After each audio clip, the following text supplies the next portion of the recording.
Hello everyone, welcome to my channel. ये मेरे इस चैनल पर फर्स्ट वीडियो है और यहाँ पे मैं आपको एनसीईआरटी के अकॉर्डिंग मैथमेटिक्स का first chapter pattern in mathematics करवाने वाली हूँ। धीरे धीरे हम इस सीरीज़ में आगे बढ़ते रहेंगे, सो मुझसे जुड़े रहें।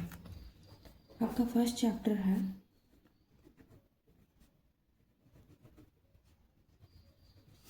Pattern in mathematics. देखिए, पैटर्न से आप क्या समझते हैं। अगर आपने देखा होगा कि आपके घर की जो स्टेयर केस है, आपके घर की जो स्टेयर केस है go up step by step. आपके जो फ्लोर का डिज़ाइन है, अगर आप अपने फ्लोर को देखेंगे ध्यान से, फ्लोर का डिज़ाइन वो भी क्या होता है, एक पैटर्न में होता है या एक सीक्वेंस में होता है। अगर मैं आपको डेली लाइफ आपकी जनरली बताऊं तो आप वीक के डेज पढ़ते हो, हम इनको फॉलो भी करते हैं। अगर हम संडे से शुरुआत करते हैं, देन हमारा Monday, then Tuesday, then Wednesday, then Thursday, then आपका Friday,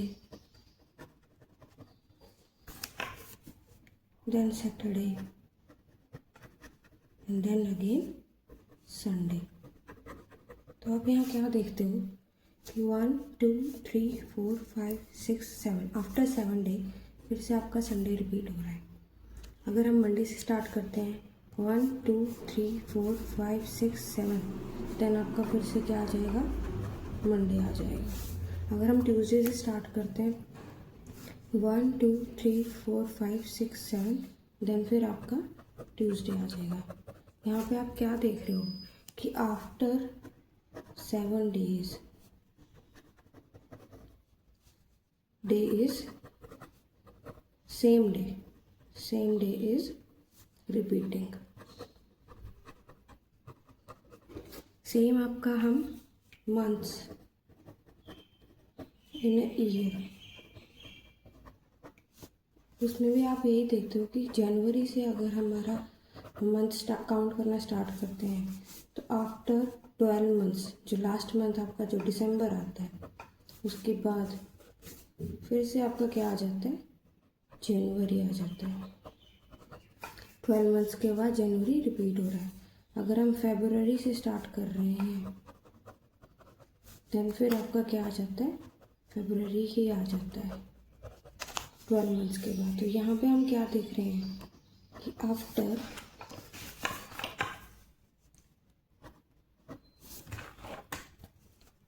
12 months same month is repeating।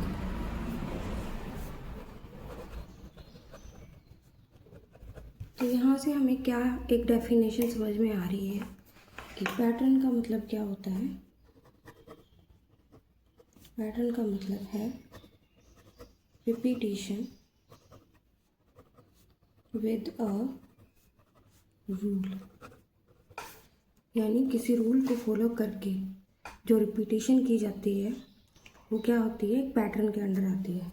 इसकी अगर मैं डेफिनेशन कहूँ आपको, any thing which follows a certain sequence और a rule is in pattern, उसको हम क्या बोलते हैं कि वो पैटर्न में है। अब हमने हमारी डेली लाइफ में कुछ पैटर्न्स देख लिए हैं। यहाँ आपकी बुक में दो तरह के पैटर्न्स की बात की जाएगी, patterns in numbers and patterns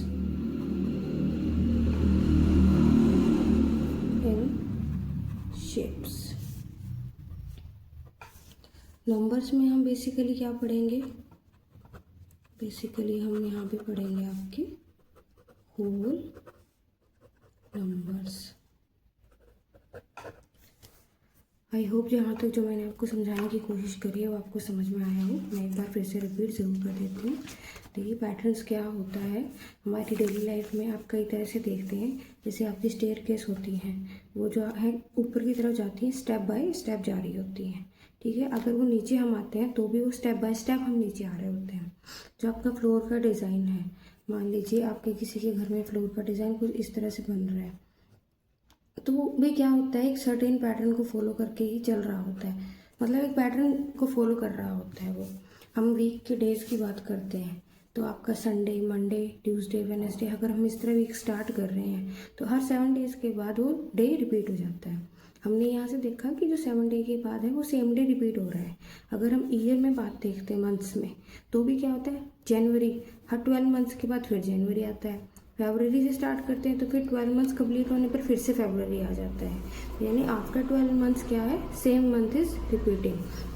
तो यहाँ से हमें पैटर्न की एक जनरली क्या भाषा समझ में आ रही है कि इनमें क्या होता है, कोई भी चीज़ है उसमें एक रिपीटेशन हो रही होती है और एक वो रूल के साथ हो रही होती है। यहाँ पे क्या रूल चल रहा है कि 7 डेज के बाद वो डे रिपीट हो रहा है। यहाँ पे क्या रूल फॉलो हो रहा है कि 12 मंथ्स के बाद वो सेम मंथ रिपीट हो रहा है। तो ये पैटर्न क्या होता है, रिपीटेशन ज़रूर होती है लेकिन एक रूल के साथ वो रिपीटेशन होती है, तब उस चीज़ को हम पैटर्न में बोलते हैं। यहाँ से हमें डेफिनेशन मिल गई है। आपकी बुक्स में 2 तरह के पैटर्न पढ़ाए जाएंगे आपको, नंबर्स में पैटर्न और शेप्स में पैटर्न। नंबर्स में हम होल नंबर्स में बात करेंगे। आपको होल नंबर्स के बारे में पता ही होगा, मैं फिर बता भी देती हूँ आपको। होल नंबर्स वो नंबर्स होते हैं जो 0 से स्टार्ट हो रहे होते हैं और जो 100 ऑन चलते हैं, ये आपके होल नंबर्स होते हैं। थोड़ा आपके नॉलेज के लिए ये बात है कि जो एक मैथमेटिक्स की एक ब्रांच होती है, मैथमेटिक्स की वो ब्रांच जो होल नंबर्स में पैटर्न को पढ़ रही होती है वो क्या कहलाती है, नंबर थ्योरी कहलाती है। और जो आपके ये नंबर्स में जो सीक्वेंस होते हैं उनको हम नंबर सीक्वेंस बोलते हैं। एग्जाम्पल के लिए आपके काउंटिंग नंबर्स हो गए, वो भी एक सीक्वेंस है, नंबर सीक्वेंस। आपके इवन नंबर्स हो गए हैं,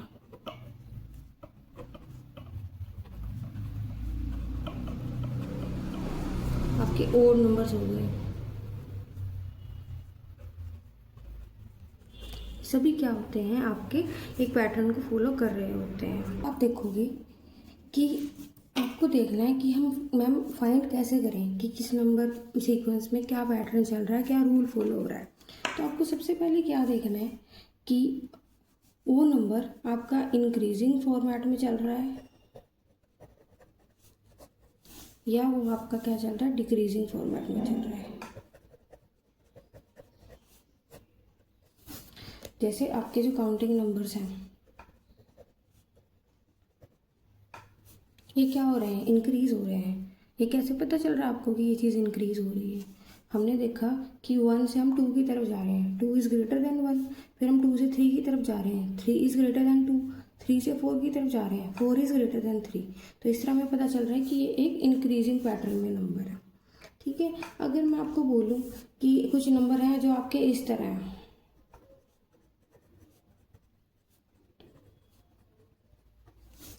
तो ये आपके इंक्रीजिंग में जा रहे हैं कि डिक्रीजिंग में जा रहे हैं? ये आपके डिक्रीजिंग में है, क्योंकि आपको पता है 15 और 14 में 15 is greater than 14, 14 is greater than 13, 13 is greater than 12। तो ये आपके डिक्रीजिंग पैटर्न में जा रहे हैं। तो पहले आपको ये देखना पड़ेगा वो इंक्रीजिंग में है कि डिक्रीजिंग में है। फिर आप क्या देखो कि उनके बीच में रिलेशन क्या है। Find the relation between the numbers. जैसे फॉर एग्जांपल एक क्वेश्चन मैं कहती हूँ कि आपके पास कुछ नंबर्स हैं जो इस तरह हैं।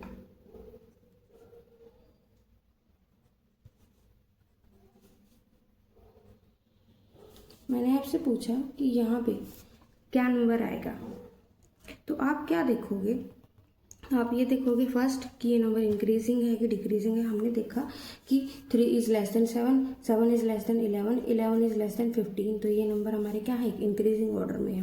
देन रिलेशन फाइंड करेंगे हम। रिलेशन में हम क्या देखेंगे, वन मोर थिंग, जो आपकी जो ये सीक्वेंस है, ये नंबर सीक्वेंस में जो ये नंबर्स होते हैं इनको हम टर्म्स बोलते हैं। This is your 3 is your first term,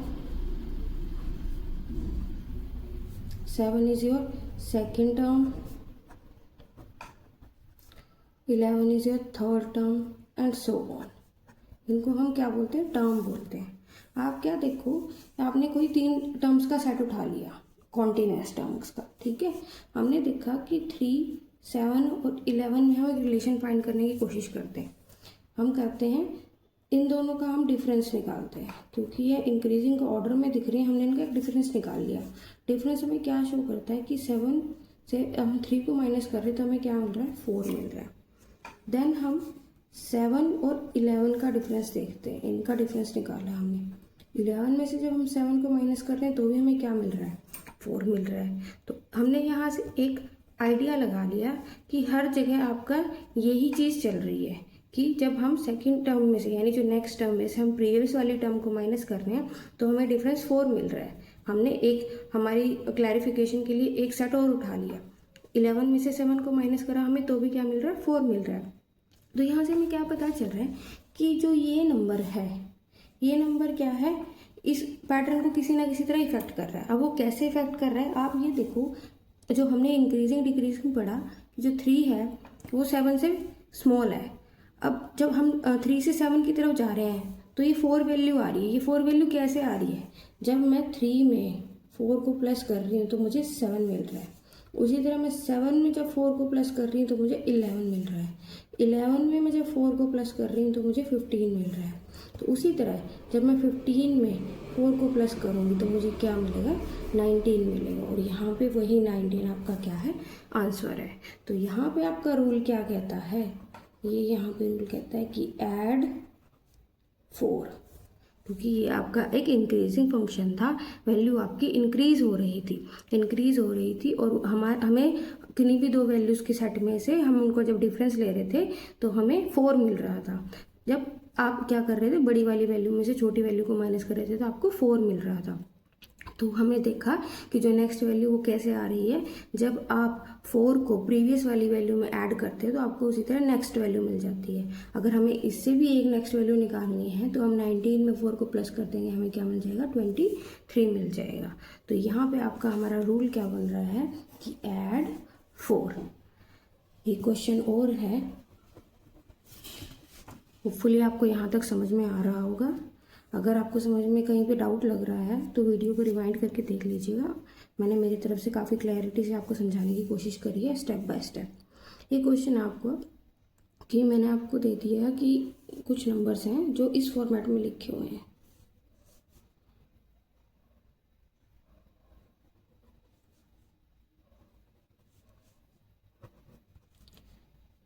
मैं आपसे पूछ रही हूँ कि जो 5th टर्म है आपकी, this is your first, second, third, fourth and ये आपकी 5th टर्म, ये आपकी क्या होगी।